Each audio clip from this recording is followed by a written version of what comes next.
Thanks so much for joining me for this session of Dr. Plotzker's Mind.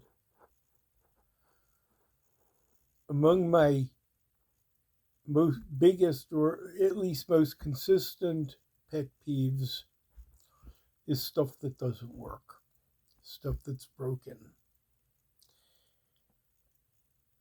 Sometimes the broken things are literal, sometimes the broken things are figurative, but the literal ones are easiest to describe. Now, first, my treadmill has been broken for years. The mechanism for elevation has not worked for a long time. Despite that, I do exercise on the flat surface uh, at the schedule that I set, and I'm doing pretty well, though probably benefiting a little bit less than I could have had I been able to fix that. Interestingly, the prices of treadmills has come down since I bought it, so I could probably get a new one with more features for less than I paid for that one, which I've probably had about 20 years now. And while I got my money's worth, it still serves its purpose. It's not quite new, but it's good enough. Other things really aren't good enough. I called an electrician. A number of years ago, I used my annual bonus to remodel my kitchen. This included some very good under counter lights. They are LED lights that all work flawlessly except for the one right over the sink, which happens to be the one that I need the most. It would flicker on and off periodically, but I would turn the switch off or jiggle the LED or jiggle the transformer, and it would go back on. Now it did not go back on. I did my usual tricks to no avail, so I called an electrician who recently did some work in my house at a very reasonable rate and very good quality. I'm going to have to wait a week for him to come, but I'm confident that we can get this done. While I have a lot of other under counter lights, I also have a big Thanksgiving dinner to make, and this is the most important one that I regard as an element of safety. So I'm willing to spend a little bit more for it. I'm trying to get out from under with paper. At a session cleaning up the basement, I harvested some 30-year-old financial documents that I went to shred. The shredder jammed. It jammed in the right half. So, what do you do when something jams? Well, you can look at the customer service number, which I did, or you can go to the internet where there are sites like WikiHow and others that tell you how to troubleshoot common problems. So, what did they recommend?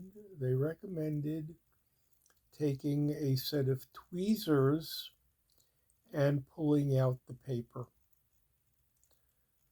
I found a set of tweezers. It really couldn't reach the paper.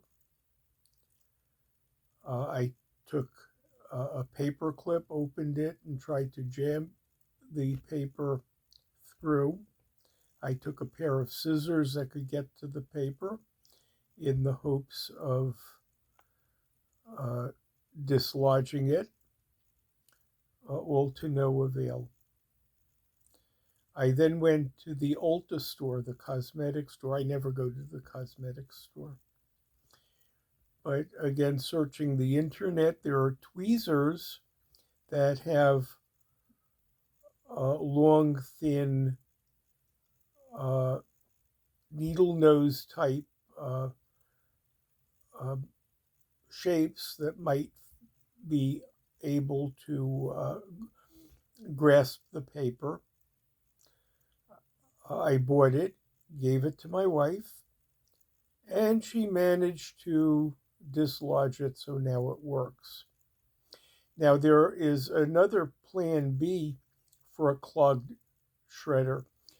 You can take canola oil, or there are some uh, types of oil designed specifically to dissolve paper that's caught in a shredder. What I read is that they are mostly canola oil with some very high markups uh, for places like Staples uh, to sell at a premium. I don't think I need to do that. Now that the shredder works, I can simply oil it with some kitchen cooking oil, which I don't know if it's canola or not, and just use it judiciously. I don't think I have anything else immediately broken. My car is in tip top shape. That's what usually breaks first. Uh, my pens write, or I have enough pens that do write. The recliner chair in my space probably ought to be replaced. The recline and sit up mechanism doesn't quite work right, but uh, the chair is rather old. The original vinyl upholstery has cracked, so it now has um, a cover type of uh, not upholstery, but a slip cover on it. That's a blue velvet that serves me well. I don't really want to replace it, but just to acknowledge that it is broken. My good kitchen chairs periodically snapped in part of the ladder back. My outdoor uh, deck table also broke and had to be replaced. My computer has a sticky key.